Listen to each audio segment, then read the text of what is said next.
Hello, how are you? Wanted to put this video together to present to you how interest rates work and how interest rate locks work, okay? First of all, interest rates change every single day. So it's very similar to the stock market in the fact that every day the rates change. Every day stocks change. Rates are no different. Okay, interest rates are actually driven by the bond market, and not to get into too much detail, but it's driven into the supply and demand in the bond market. Okay, so it's just a little information for you to have. In regards to locking the interest rate, we need to have an idea of when roundabout we're going to close. The closing date is not always exact. However, it gives you a gauge on when this transaction is ultimately going to finish around. So having an idea of the closing date will allow us to look at the interest rates. Why? Because there are different time frames for locking. For instance, you have 30-day locks, you have 45-day locks, and you have 60-day locks. Okay? On the 30-day lock, the interest rates are better than the 45-day lock. And the 45-day lock, the interest rates are better than the 60-day lock, okay? But we need to know when the closing date is potentially going to be, because your lock needs to coincide with the closing date. To take it one step further, and this happens quite frequently because transactions, especially purchases, have a lot of moving parts and different people involved. What happens when the rate expires? The general rule of thumb on how to handle the interest rate expiration is you're supposed to go off worst case scenario pricing. Let me just explain to you what worst case scenario pricing is, okay?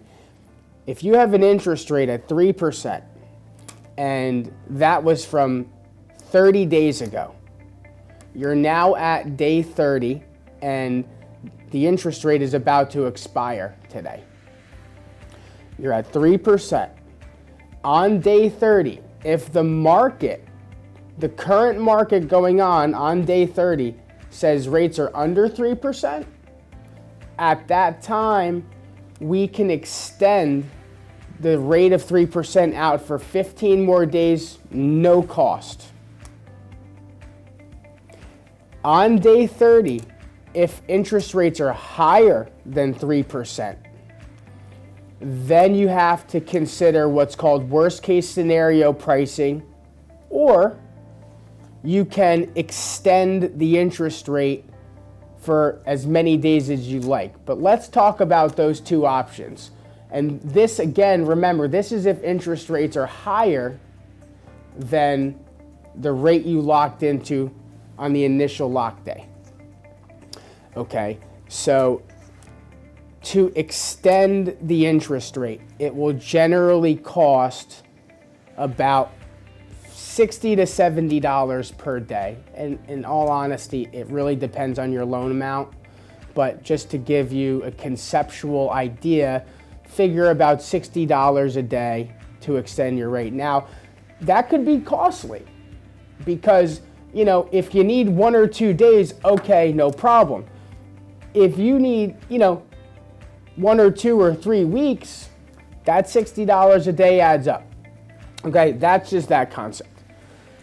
Keeping that aside, you could handle it that way, pay for the extension, or you can go off the worst case scenario pricing, which is if you're locked in at 3, but interest rates are at 3.2, you could turn around and just relock at the 3.2 for another 15 days.